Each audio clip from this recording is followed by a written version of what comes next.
तो हेलो दोस्तों, स्वागत है आपको हमारे इस नए वीडियो में। तो दोस्तों, यदि आप भी बिहार से डीएलएड करना चाहते हैं तो बिहार डीएलएड का फॉर्म ऑनलाइन स्टार्ट हो चुका है। तो आज के इस में आपको पूरी जानकारी देंगे कि आप फॉर्म को ऑनलाइन कैसे आवेदन करिएगा। तो चलिए बिना समय का वीडियो को शुरू करते हैं। तो आपको बिहार डीएलएड फॉर्म भरने के लिए अपने फ़ोन या लैपटॉप के कोई सा भी एक ब्राउज़र ओपन कर लीजिए, जैसे कि यहाँ पे गूगल क्रोम है और वहाँ पे आपको टाइप करना है बिहार डीएलएड। तो जैसे आप लोग टाइप कर दीजिएगा, यहाँ पे पहला जो वेबसाइट आएगा आपको उस पर क्लिक करना है। इसका लिंक आपको डिस्क्रिप्शन बॉक्स में मिल जाएगा, आप वहाँ से भी जा सकते हैं। तो यहाँ पे आप लोग देख सकते हैं लॉगिन डिटेल है, मोबाइल नंबर और पासवर्ड मांग रहा है, लेकिन आपको सबसे पहले रजिस्टर करना है। तो यहाँ रजिस्टर न्यू कैंडिडेट पे क्लिक करते हैं। जैसे हम यहाँ पे क्लिक कर देंगे तो यहाँ से आपसे पूछा जाएगा नेम, यानी कि अपना यहाँ पे पूरा नाम लिखना है।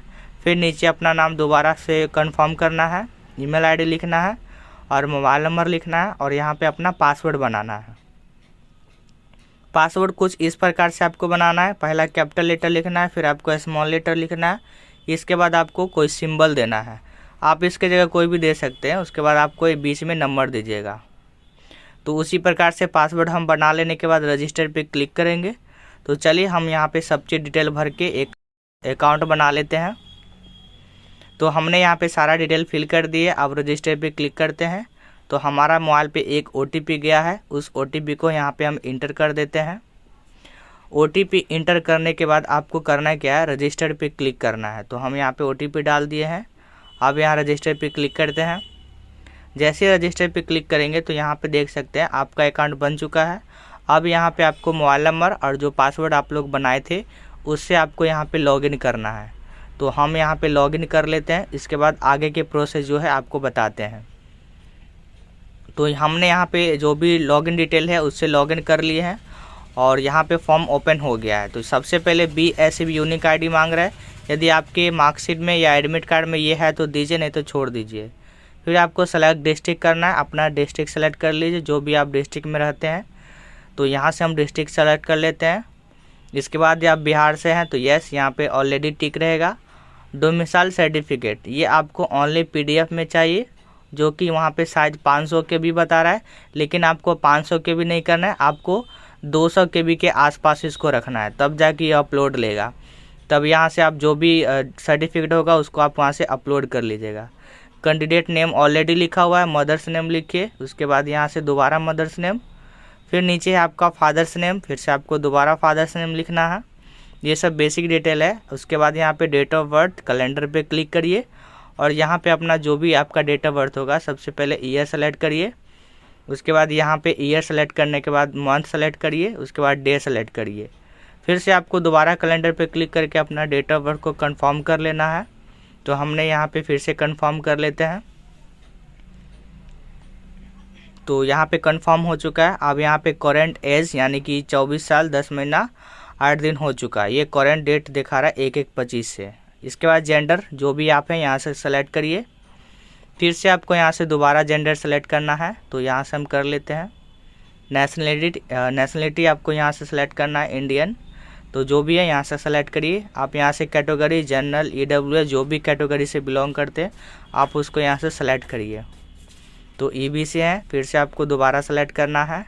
इसके बाद कैटेगरी सर्टिफिकेट ओनली PDF, ये भी आपको 500 KB के आसपास देना है, लेकिन वहाँ पे 500 KB लिख रहा है लेकिन वो अपलोड नहीं लेगा, तो आपको 200 KB के आसपास देना है। फिर यहाँ से पूछ रहा है यदि आप विकलांग है तो यस करिए, नहीं तो आप इसको नो करिए। तो यहाँ से नो कर देते हैं। फिर यहाँ से पूछा जाएगा कि यदि किसी डिपेंडेंट है किसी सन या मैन पे, तो इसको आप नो करिए, नहीं तो आप इसको यस करना चाहते हैं तो आप यस कर सकते हैं, लेकिन यहाँ पे हम नो करते हैं। दोनों में आपको नो कर देना है।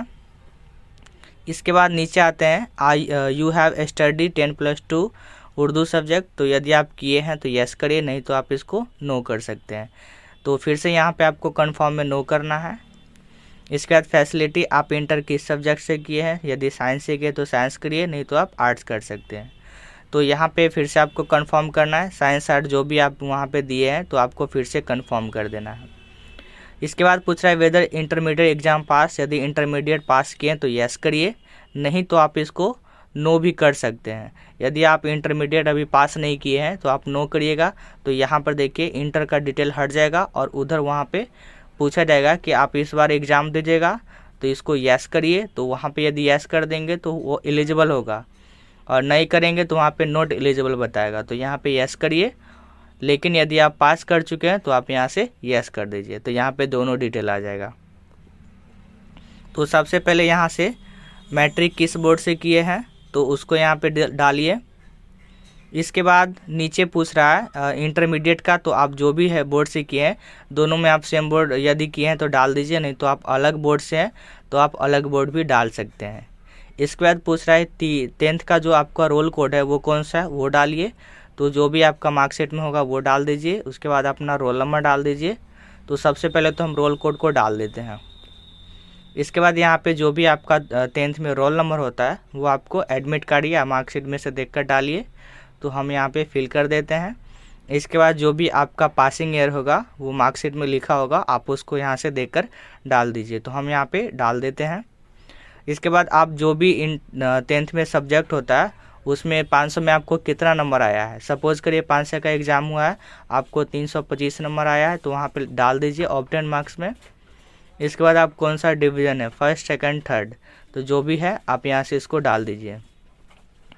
इसके बाद नीचे है परसेंटेज, कितना परसेंटेज होता है, तो आप एक नया टैब लीजिए और जितना भी आपका नंबर आया है इक्वल टू उतना वहाँ पे लिखिए और /5 से भाग दे दीजिए। स्लैश का सिंबल लगाइए वहाँ पे और 5 से भाग दे दीजिए। जैसे हम वहाँ पे क्लिक करेंगे तो आप लोग देख सकते हैं कि नीचे आपका परसेंटेज आ जाएगा। ऐसा आप फ़ोन से भी कर सकते हैं। तो यहाँ पे परसेंटेज निकल गया है 65%। अब यहाँ पे पूछ रहा है only PDF allowed, maximum size 500 KB। ये आपको 10th का मार्कशीट अपलोड करना है, लेकिन वहाँ पे अभी आपको 200 KB ही अपलोड लेता है। फिर इंटरमीडिएट जो भी बोर्ड से डालिए, इसके बाद रोल कोड डालिए, तो यहाँ पे रोल नंबर, इसके बाद पासिंग ईयर जो भी आपका है उसको डालिए। इसके बाद कितना नंबर आया था उसको डालिए, कौन सा डिवीज़न है फर्स्ट, उसके बाद जितना भी परसेंटेज आपका होता है वहाँ पे परसेंटेज लिखिए। तो उसके बाद यहाँ पे अपना जो भी 12th का मार्कशीट होता है उसको डालिए। इसके बाद नीचे आना है आपको परमानेंट एड्रेस, यानी कि आपका जो भी एड्रेस होगा उसको आपको फिल करना है कुछ इस प्रकार से। सबसे पहले विलेज लिखना है डैश, उसके बाद अपना गांव का नाम लिखना है, फिर पोस्ट लिखना है डैश, इसके बाद जो भी आपका पोस्ट ऑफिस होगा उसको लिख देना है। इसके बाद डिस्ट्रिक्ट अपना लिखना है। इसके बाद जो भी आपका स्टेट होगा बिहार, आपको उसको टाइप कर देना है। उसके बाद अपना पिन कोड टाइप कर देना है। इसके बाद यहाँ पे नीचे आप लोग देख सकते हैं कॉरपोरेटेंस एड्रेस, इसमें आप जैसे कि पढ़ाई कहीं और करते हैं और रहते कहीं और है तो आप उस कंडीशन में इस एड्रेस को दे सकते हैं, नहीं तो आप वहाँ पे टिक लगा दीजिए, दोनों एड्रेस सेम ही हो जाएगा। फिर नीचे आते हैं तो यहाँ पे एक ऑप्शन है, यदि आपके पास आधार कार्ड है तो यहाँ आधार नंबर डालिए, नहीं है तो यहाँ पे टिक करिए। आधार नंबर का ऑप्शन वहाँ देने का ऑप्शन हट जाएगा, लेकिन आपके पास यदि है तो उस कंडीशन पे इसको आप टिक हटाकर उधर आपको आधार नंबर को लिखना होगा। लेकिन अभी तो सबके पास आधार नंबर होता ही है, तो आप लोग उसको देख लीजिएगा अपने अनुसार। इसके बाद आपको जो फ़ोटो है ब्लैक एंड वाइट अपलोड करना है 20 से लेकर 100 KB के बीच में, और फ़ोटो का जो होगा कुछ इस प्रकार से आपको अपलोड करना है। जैसे यहाँ पर देखिए, सॉरी इसका 20 से 100 KB के मांगता है, तो हम 20 से 100 KB वाला फ़ोटो ले लेते हैं। इसका फ़ोटो का देखिए बैकग्राउंड आपको कौन सा चाहिए, वाइट चाहिए, और साइज़ कितना 3.5 सेंटीमीटर और 4.5 सेंटीमीटर ये फ़ोटो का साइज होना चाहिए। सिग्नेचर का भी आपको सेम उसी प्रकार से देना है। बैकग्राउंड वाइट होना चाहिए, इन्हें कि आपको हिंदी का कॉपी में आप सिग्नेचर करके डाल दीजिएगा। सब डिटेल डालने के बाद आपको सेव कर देना है। जैसे ही आप लोग सेव पे क्लिक करिएगा तो ऊपर में आप लोग देख सकते हैं कि एक ऑप्शन आपको आएगा सेव डॉक्यूमेंट सक्सेसफुली का आएगा, एप्लीकेशन सबमिट सक्सेसफुली वहाँ पे लिख रहा है, तो आपको सेव पे क्लिक कर देना है। जैसे आप लोग सेव पे क्लिक कर दीजिएगा तो वहाँ पे ये सेव हो चुका है आपका रजिस्ट्रेशन फॉर्म। अब आपको डाउनलोड रजिस्ट्रेशन फॉर्म पे जाना है।